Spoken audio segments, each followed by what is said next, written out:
Hello guys. അപ്പോൾ നമ്മൾ ഇന്നലത്തെ മെസ്സേജസിൽ നിന്നും പോളിൽ നിന്ന് എനിക്ക് മനസ്സിലായി ഒരുപാട് പേർക്ക് ന്യൂസ് പേപ്പറിൽ ഇപ്പോഴും ഒരുപാട് ഡിഫിക്കൽട്ടീസ് ഫേസ് ചെയ്യുന്നുണ്ട്. And it's completely normal. നമ്മുടെ ഒരു പ്രിപ്പറേഷൻ്റെ സ്റ്റാർട്ടിങ് ഫേസിൽ ന്യൂസ് പേപ്പർ വായിക്കുമ്പോൾ ഡിഫിക്കൽട്ടി എന്തായാലും ഉണ്ടാകും, അത് നോർമലാണ്. ഓക്കെ, അപ്പോൾ നിങ്ങൾ പേടിക്കേണ്ട. ന്യൂസ് പേപ്പർ എങ്ങനെയാണ് നമുക്ക് ഫോളോ ചെയ്യേണ്ടത് ഞാൻ ജസ്റ്റ് പറഞ്ഞുതരാം. സോ ഇന്നത്തെ ഹിന്ദു ന്യൂസ് പേപ്പറാണ്. ഓക്കെ, അപ്പോൾ ഇന്നത്തെ ഹിന്ദു ന്യൂസ് പേപ്പറിൽ നിന്ന് ടോട്ടലി എനിക്ക് കിട്ടുന്ന കണ്ടന്റ് ഇത്ര മാത്രമാണ്. ഓക്കെ, സോ ഇത്രയും കണ്ടന്റ് ഞാൻ എടുക്കുന്നുള്ളൂ.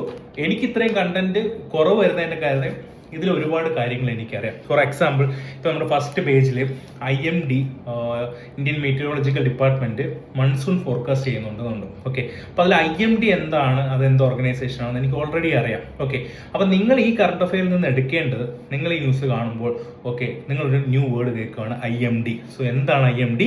ഗൂഗിൾ സെർച്ച് ചെയ്യുക, IMDയുടെ ഒഫീഷ്യൽ വെബ്സൈറ്റിൽ പോവുക, അതിൽ എബൌട്ട് അസ് എന്ന് പറഞ്ഞൊരു കാര്യം കാണും, അവിടെ നോക്കുക എന്താണ് ബേസിക്കലി IMD എന്ന് നോക്കുക. ബസ് അത്രയും മതി, അതിൻ്റെ അപ്പുറത്തോട്ടൊന്നും വേണ്ട. ഓക്കെ, അത് നോട്ട് ചെയ്യുക. ഇതുപോലെ A4 നോട്ട് ചെയ്യുക. സോ എപ്പോഴും A4 എടുക്കുമ്പം A4 ഇങ്ങനെ രണ്ടായിട്ട് മടക്കിയിട്ട് ഒരു സൈഡിൽ ന്യൂസ്, അടുത്ത സൈഡിൽ ന്യൂസ്, വളരെ മൈന്യൂട്ടായിട്ട് ആവശ്യമുള്ള പോയിന്റ് മാത്രം എടുക്കുക, അല്ലാതെ കംപ്ലീറ്റ്ലി ഇതിനകത്തുള്ള എല്ലാം ഒന്നും എഴുതി വെക്കേണ്ട. ഓക്കെ, നിങ്ങൾക്ക് ഇമ്പോർട്ടൻ്റ് ആയിട്ടുള്ള ടു ദ പോയിന്റ് മാത്രം എഴുതി വെക്കുക. ഓക്കെ, അത് എന്തിനാണ് ഇങ്ങനെ ചെയ്യുന്നത്? ഫൈനലി ഈ ഒരു ജൂൺ മന്ത് കഴിയുമ്പോൾ നിങ്ങൾക്ക് ഒരു ഇതുപോലത്തെ ഒരു 4 A4 ഷീറ്റിൽ കംപ്ലീറ്റ് ജൂണിലെ ന്യൂസ് പേപ്പറിലെ കറണ്ട് അഫയേഴ്സ് നമുക്ക് കവർ ചെയ്യാൻ പറ്റും. ഓക്കെ, അപ്പോൾ ഈ IMDയുടെ കേസിൽ നിങ്ങൾ IMD ജസ്റ്റ് സെർച്ച് ചെയ്യുക, അത് എഴുതുക. പിന്നെ ഈ ന്യൂസ് പേപ്പറിൽ തന്നെ കൊടുത്തിട്ടുണ്ട് എന്താണ് സൗത്ത് വെസ്റ്റ് മൺസൂൺ എന്താണ്, അത് അപ്പർ എയർ സൈക്ലോണിക് സർക്കുലേഷനെ പറ്റി അവിടെ കൊടുത്തിട്ടുണ്ട്. അപ്പോൾ അതെന്താണ് നിങ്ങൾ ജസ്റ്റ് നോട്ട് ചെയ്യുക. ഈ പറഞ്ഞ അപ്പർ എയർ സൈക്ലോണിക് സർക്കുലേഷൻ ഇതിനെ ഹെൽപ്പ് ചെയ്യുന്നുണ്ട് എന്നുള്ള രീതിയിൽ പറയുന്നുണ്ട്. ദെൻ അത് കഴിഞ്ഞിട്ട് ഇതിന്റെ കണ്ടിന്യൂഷനായിട്ട് അടുത്ത കുറച്ച് പേജസ് കഴിയുമ്പോൾ അവിടെ എന്താണ് എൽനിനോ, എന്താണ് ലാനിന. അപ്പൊ എൽനിനോ റെയിൻഫോളിനെ വീക്കറാക്കും എന്ന് പറയുന്നുണ്ട്. ലാനിന ഈ പറയുന്ന ട്രേഡ് വിൻസിനെ സ്ട്രെങ്തൻ ചെയ്യുന്നുണ്ട്, അതുകൂടാതെ തന്നെ റെയിൻഫോൾ ഇൻക്രീസ് ചെയ്യുന്നുണ്ട്. ഈ ഇത്രയും ഡീറ്റെയിൽസ് ന്യൂസ് പേപ്പറിൽ നിന്ന് തന്നെ കിട്ടുന്നുണ്ട്. ഈ കിട്ടുന്ന ഡീറ്റെയിൽസ് മാത്രം എഴുതി വെക്കുക. ബാക്കി ഇതിന്റെ കംപ്ലീറ്റ് ഡീറ്റെയിൽസ്, ഇതിന്റെ പിന്നിലുള്ള സയൻസും ഒക്കെ നമുക്ക് എവിടെ നിന്ന് കിട്ടും? നിങ്ങൾക്ക് നിങ്ങളുടെ ജോഗ്രഫി ക്ലാസ്സിൽ നിന്ന് കിട്ടും. സോ ജോഗ്രഫി ക്ലാസ്സിന് വേണ്ടി വെയിറ്റ് ചെയ്യുക. ടിൽ ദെൻ നിങ്ങൾ ഇത്രയും നിങ്ങൾക്ക് മനസ്സിലാവുന്ന കാര്യങ്ങൾ നോട്ട് ചെയ്ത് വെക്കാം. അപ്പോൾ ഈ ഒരു ന്യൂസ് പേപ്പറിൽ നിന്ന് തന്നെ നിങ്ങൾക്ക് മനസ്സിലാകും എല്ലിൽ എന്താണ് റെയിൻഫോൾ വീക്കർ ആക്കുന്നത്, ലാനിന റെയിൻഫോൾ സ്ട്രെങ്തൻ ആക്കുന്നു. അത്രയും കണ്ടന്റ് കിട്ടിയല്ലോ, ഇത്രയും മാത്രം എഴുതിയാൽ മതി. ഓക്കെ, പിന്നെ അത് കഴിഞ്ഞിട്ട് നിങ്ങൾ അടുത്ത എഡിറ്റോറിയൽ പേജിൽ പോകുമ്പോൾ അവിടെ ഡിപ്ലോമാറ്റിക് ഓപ്റ്റിക്സ് എന്ന് പറയുന്ന ഒരു കീവേഡ് കിട്ടുന്നുണ്ട്. ഈ കീവേഡ് നിങ്ങൾക്ക് മെയിൻസിൽ പലയിടത്തും ഉപയോഗിക്കാൻ പറ്റും. ഒരു ഡിഫറെന്റ് നെയിം അല്ല, ഈ കീവേഡ്സ് നമുക്ക് പലയിടത്തും ഉപയോഗിക്കാം. നിങ്ങളുടെ ആൻസർ റൈറ്റിംഗിൽ വളരെ യുണീക്ക് ആയിട്ടുള്ളൊരു വാല്യൂ കിട്ടും. കാരണം ഈ ഒരു ഡിപ്ലോമാറ്റിക് ഓപ്റ്റിക്സ് എന്നുള്ള വേർഡ് ചിലപ്പോൾ എല്ലാവരും ഉപയോഗിക്കണമെന്നില്ല. ഓക്കെ, അപ്പം നിങ്ങൾക്ക് ഈ വേർഡ് കിട്ടിയതും ന്യൂസ് പേപ്പർ വായിച്ചുകൊണ്ടാണ്. അപ്പോൾ ആ വേർഡ് ജസ്റ്റ് ആ കീവേഡ് മാത്രം എഴുതി വെക്കാം. ഓക്കെ, ഡിപ്ലോമാറ്റിക് ഓപ്റ്റിക്സ്, ബസ് അത്ര മതി. ഓക്കെ, പിന്നെ അത് കഴിഞ്ഞിട്ട് ഈ എഡിറ്റോറിയൽ വേറെ 2 ന്യൂസ് ഉണ്ട്. അതിൽ ഈ പറഞ്ഞ ചൈനയായിട്ടുള്ള റിലേഷൻ പറഞ്ഞിട്ടുണ്ട്, അത് നോക്കുക.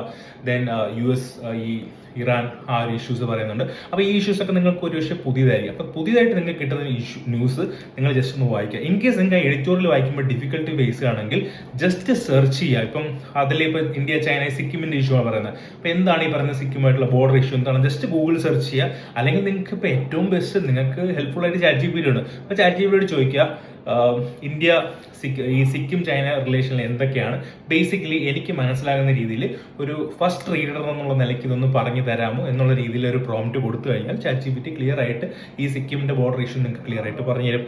അത് മനസ്സിലാക്കിയിട്ട് ഈ എഡിറ്റോറിയൽ വായിക്കും, കുറച്ചുകൂടി ഈസി ആയിരിക്കും. ഓക്കെ, ഇത് സ്റ്റാർട്ടിങ്ങിലാണ് നിങ്ങൾ ഇത്രയും ഡീപ്പായിട്ട് നിങ്ങൾ സെർച്ച് ചെയ്തൊക്കെ പോകേണ്ട. പിന്നെ ഇവൻച്വലി ഇനി ഒരു മാസം കഴിഞ്ഞിട്ട് ഈ സിക്കിം ചൈന റിലേഷനിൽ വന്നു കഴിഞ്ഞാൽ നിങ്ങൾക്ക് ഓൾറെഡി കണ്ടന്റ് അറിയാം. അപ്പോൾ അന്നേരം നിങ്ങൾക്ക് ഇത്രയും മൾട്ടിപ്പിൾ സെർച്ച് പോകേണ്ട കാര്യമില്ല, ബിക്കോസ് നിങ്ങൾക്ക് ഓൾറെഡി കണ്ടന്റ് അറിയാം. അപ്പോൾ അതുകൊണ്ടാണ് സ്റ്റാർട്ടിങ്ങിൽ നിങ്ങൾക്ക് കുറച്ച് ഒരു എക്സ്ട്രാ സെർച്ച് ഒക്കെ വേണ്ടി വരും ടു നോ ഇതിന്റെ ബാക്ക്ഗ്രൗണ്ട് എന്താണെന്ന് അറിയാൻ വേണ്ടിയിട്ട് you have to search. Okay, അതാണ് ഇതിലെ ബേസിക് ആയിട്ട് വരുന്നത്. പിന്നെ അത് കഴിഞ്ഞിട്ട് അടുത്ത പേജിൽ ഇന്റർനാഷണൽ ന്യൂസിന്റെ പേജിൽ വെനിസ്വേല പ്രസിഡന്റ് ഇന്ത്യയിൽ വിസിറ്റ് ചെയ്യുമെന്ന് പറയുന്നുണ്ട്.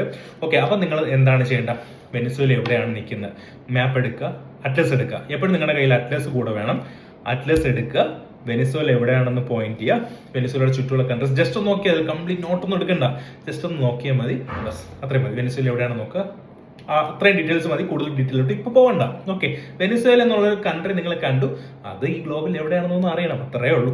ഓക്കെ, ദെൻ അത് കഴിഞ്ഞിട്ട് അടുത്ത പേജിൽ ജഡ്ജസിന്റെ നമ്പർ ഇൻക്രീസ് ചെയ്ത് 33 നിന്ന് 37 ആയിട്ട് ഇൻക്രീസ് ചെയ്തു എന്നൊരു ഫാക്ട് കൊടുത്തിട്ടുണ്ട്. അത് നോട്ട് ചെയ്യുക. ദെൻ നിങ്ങൾ പൊളിറ്റിയിൽ സുപ്രീം കോടതി പഠിക്കുമ്പോൾ അവിടെ ഇപ്പോൾ ഉള്ള ലക്ഷ്മികാന്തിൽ 32 എന്നുള്ള നമ്പറാണ്, അത് 37 ആക്കി മാറ്റി. പക്ഷെ ലക്ഷ്മികാന്തിൽ ആ അഡീഷൻ വരില്ല, കാരണം അത് ഓൾറെഡി പ്രിന്റ് ചെയ്തിട്ടുള്ള ബുക്കാണ്. അപ്പോൾ അത് നിങ്ങൾക്ക് ഇങ്ങനെയുള്ള കറണ്ട് അഫയേഴ്സ് നിങ്ങൾക്ക് അവിടെ ഹെൽപ്ഫുൾ ആകും. ഓക്കെ, പിന്നെ അത് കഴിഞ്ഞിട്ട് റഷ്യ യുക്രൈൻ്റെ ഇഷ്യൂസ് അവിടെ പറയുന്നുണ്ട്. അത് റഷ്യ യുക്രൈൻ ഇഷ്യൂ പറയുമ്പോൾ അവിടെ റഷ്യയും യുക്രൈനും പലയിടത്തായിട്ട് ഫൈറ്റ്, പലയിടത്തായിട്ട് ആക്രമണം നടന്നിട്ടുണ്ട്. അപ്പോൾ അത് ഏതൊക്കെ സ്ഥലമാണ്? ഫോർ എക്സാമ്പിൾ കീവ്, നിപ്രോ, പോൾട്ടാറ, കർക്കീവ്, സാപ്പോറോസിയ, അങ്ങനത്തെ കുറച്ച് പ്ലേസസ് ഒക്കെ ഉണ്ട്. അപ്പോൾ ഈ പ്ലേസസ് ഒക്കെ ജസ്റ്റ് ഒന്ന് നോട്ട് ചെയ്യാം. നിങ്ങൾ ഈ പറയുന്ന A4 ജസ്റ്റ് ആ പ്ലേസസ് മാത്രം ഒന്ന് നോട്ട് ചെയ്യുക. പിന്നീട് നമുക്ക് ഇവൻച്വലി ഇത് യൂസ് ചെയ്യും. ആസ് ഓഫ് നോ ജസ്റ്റ് ഈ പ്ലേസസ് നോട്ട് ചെയ്യുക. അതായത് മാപ്പ് എടുത്തത് ഈ പറയുന്ന പർട്ടിക്കുലർ പ്ലേസസ് എവിടെയാണെന്ന് നോക്കേണ്ട, ജസ്റ്റ് ഇത് ഇത്രയും നോട്ട് ചെയ്യാം. അത് നിങ്ങൾക്ക് പറ്റുമല്ലോ? പറ്റണം. ഓക്കെ, പിന്നെ അത് കഴിഞ്ഞിട്ട് അതേ പേജിൽ തന്നെ ഇസ്രായേൽ ലെബനന്റെ ഇഷ്യൂ പറയുന്നുണ്ട്. അപ്പോൾ ഇസ്രായേൽ ലെബനന്റെ ഇഷ്യൂ, ബാക്ക്ഗ്രൗണ്ട് ഇഷ്യൂ എന്താണ്, അതുപോലെ തന്നെ റഷ്യ യുക്രൈൻ്റെ ബാക്ക്ഗ്രൗണ്ട് ഇഷ്യൂ എന്താണ്, ഇതൊക്കെ നിങ്ങൾ ജസ്റ്റ് ഒന്നൊരു ബേസിക് സെർച്ച് എടുത്താൽ ഈ കാര്യങ്ങളൊന്നും അറിയാം. സോ ദാറ്റ് ഇനി നിങ്ങൾ ന്യൂസ് പേപ്പർ വായിക്കുമ്പോൾ നിങ്ങൾക്ക് ഇത് കണ്ടിന്യൂസ് ആയിട്ട് ഒരു കണ്ടിന്യൂറ്റി കിട്ടും. കാരണം ഇപ്പം നിങ്ങൾ ബേസിക്കലി ആദ്യം വായിക്കുമ്പോൾ ഓക്കെ ഇസ്രായേൽ ലെബനൻ എന്താണ്, ഇസ്രായേൽ ലെബനൻ തമ്മിലുള്ള ഇഷ്യൂ നിങ്ങൾ ഡൗട്ട് അടിക്കും അല്ലെ, വണ്ടടിക്കും. അപ്പം ഇസ്രായേൽ ലെബനൻ ഇഷ്യൂ എന്താണെന്ന് നോക്കുക, റഷ്യ യുക്രൈൻ ഇഷ്യൂ എന്താണെന്ന് നോക്കുക. നേരത്തെ പറഞ്ഞ പോലെ തന്നെ ChatGPT ചോദിക്കാം അല്ലേ. ഓക്കെ, പിന്നെ അത് കഴിഞ്ഞിട്ട് ഒരു ന്യൂസ് ഉണ്ട്.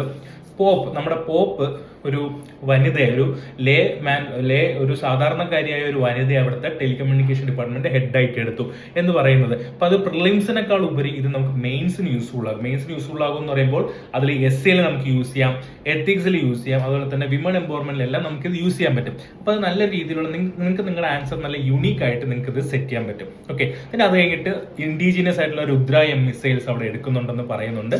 അപ്പൊ ആ ഇൻഡിജിനിയസ് രുദ്ര മിസൈൽസ് അത് ആരൊക്കെയാണെന്ന് DRDO IAF ആണെന്ന് പറയുന്നുണ്ട്.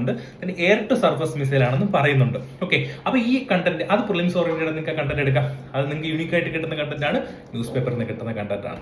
സോ ഇത് ഇത്രയാണ് നിങ്ങൾ ബേസിക്കലി എന്ത് ചെയ്യേണ്ടത്, ന്യൂസ് പേപ്പറിൽ നിന്ന് കിട്ടേണ്ട കാര്യം. തുടക്കത്തിൽ നിങ്ങൾക്ക് കുറച്ച് ടൈം എടുക്കും, ബട്ട് ഇവൻച്വലി നിങ്ങൾക്ക് ഈ ന്യൂസിന്റെ ഒക്കെ ബാക്ക്ഗ്രൗണ്ട് കിട്ടി തുടങ്ങുമ്പോൾ it will be easy and fun. Okay, thank you.